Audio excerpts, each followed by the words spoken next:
Mike, something feels different today. Yeah, it kind of feels like we're being watched. Oh, hey there, Chicago. Well, there you go. That explains it. We are live in Chicago right now, so we have a Chicago edition of Ungeniused. We put a call out for Chicago themes and topics and Wikipedia pages, and the audience delivered. I don't even know how many tweets and emails came in. I get more emails about this show than anything in my life. And so if you suggested a Chicago topic, thank you. Yeah, and there were a bunch of great ones, but unless we were going to do a 2-hour episode, we can't cover them all.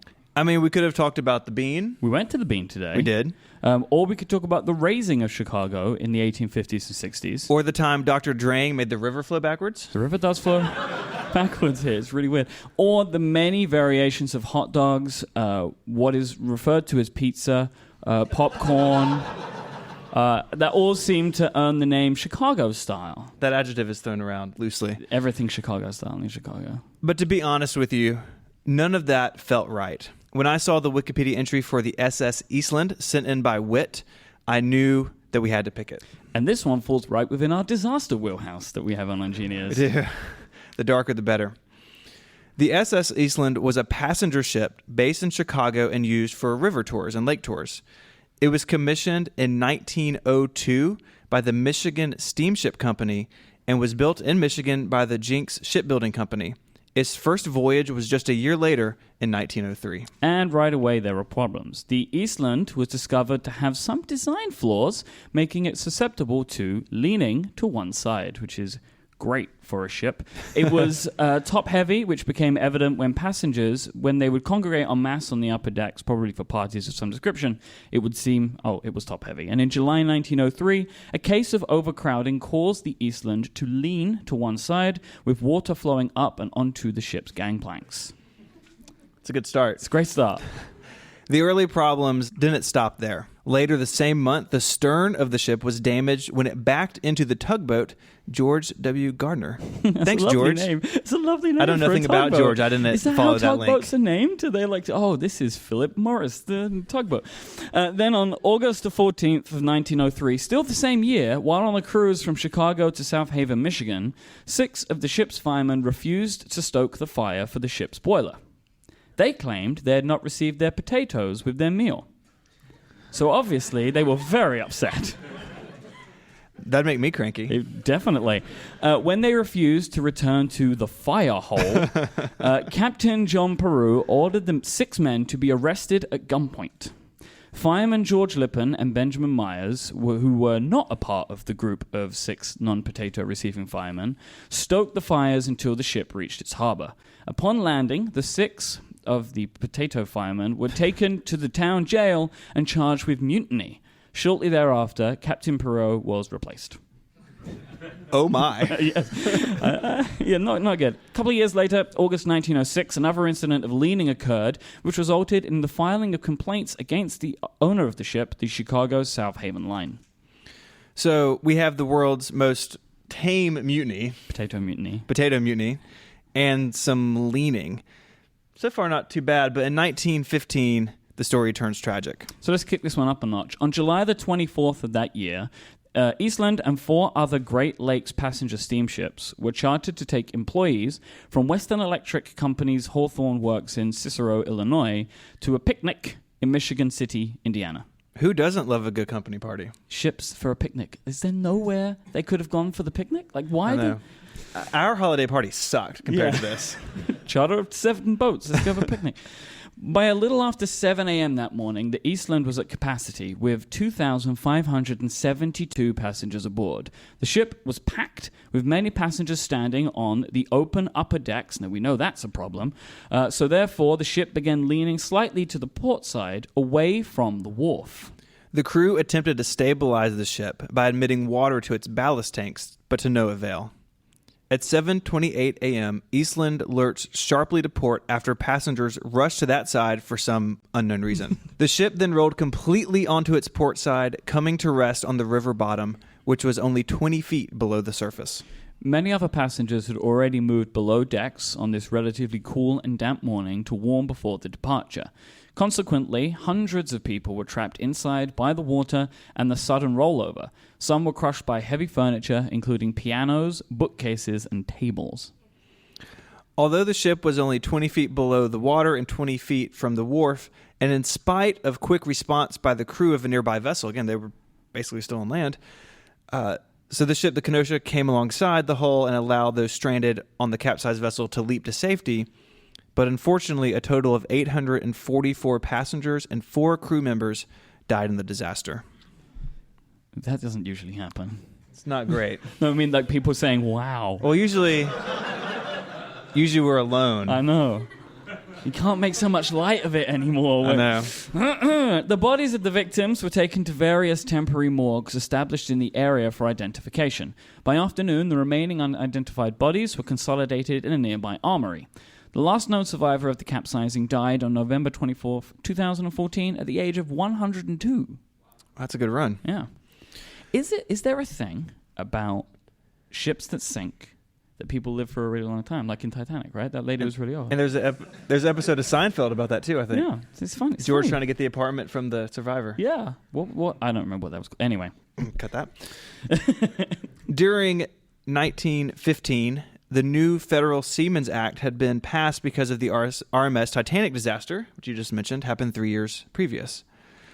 The law required retrofitting a complete set of lifeboats on the Eastland, as on many other passenger vessels. So because of this, the additional weight of these lifeboats may have made the Eastland more dangerous, as it potentially worsened the already severe problem of it being top-heavy.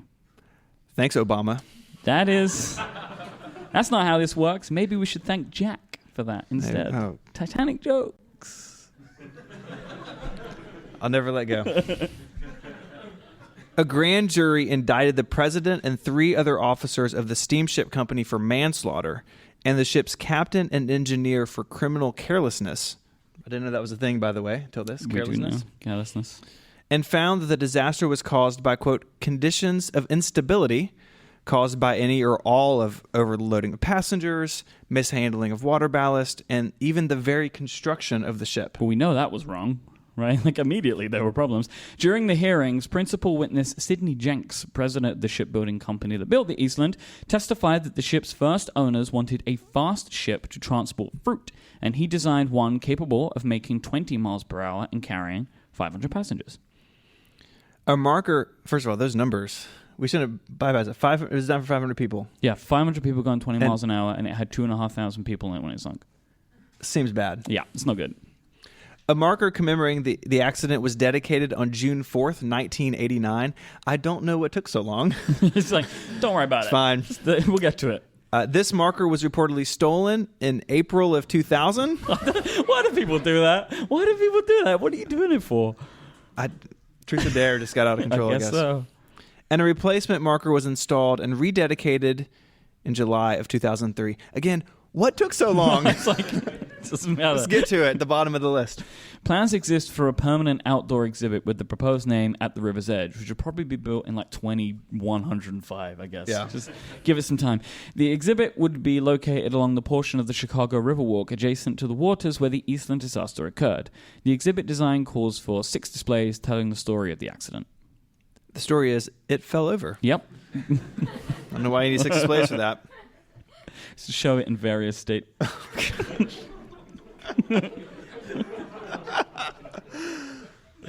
So clearly the ship's purpose had changed after the original design and construction.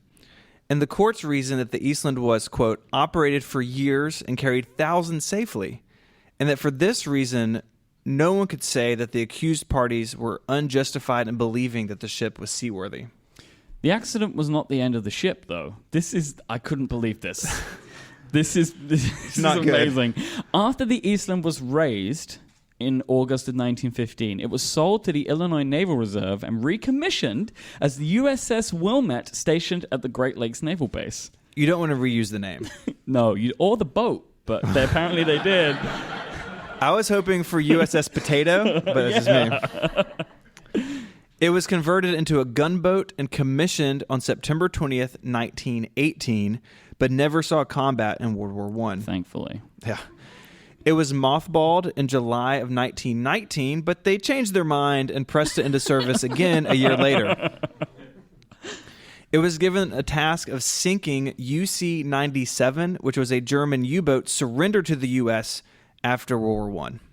For the next 25 years, countless naval personnel trained aboard the ship, and during August 1943, the Wilmette was given the honor of transporting President Franklin D. Roosevelt and guests on a 10-day cruise. Who? Who did that?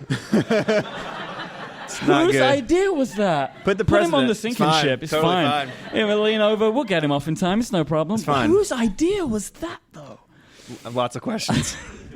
The ship made its final for realsies end in 1947 when it was sold for scrap after being decommissioned again, totally for real this time, by the Navy in 1945. There you go. It's sad. It is sad. It's weird, though. It is weird. It's and kind of silly. So really. we walked along the river today. Yep. You know, I was thinking about it. We passed these poor people on a tour boat. It was like 15 degrees today. I'm from the South. This is basically, I don't know how anyone lives He here. has multiple levels of jacket. that he brought Jackets, with him 'cause yeah, it's like so little cold. things to keep my hands warm. Mittens. And I was just thinking about all these people on this tour boat, and it just slowly falling over. No, he didn't. It didn't. You No. phrased that wrong. I did have the thought, I really hope nothing terrible happens on the river this week, because we can't do this script, if that's true. Did you check that? I didn't see anything. Okay, well, that's fine then. We don't want to know. No, we don't want to know. All right. So again, thank you to Whit for sending this in. Mm-hmm. If you want to find show notes, they'll be somewhere on the web. It's really just Google. Relay.fm/Ungeniused. We don't know the episode number, though. But they'll be there. But you just say Somewhere, that. It will yeah. be there. Or Google SS Eastland. Yep. Thank you, guys.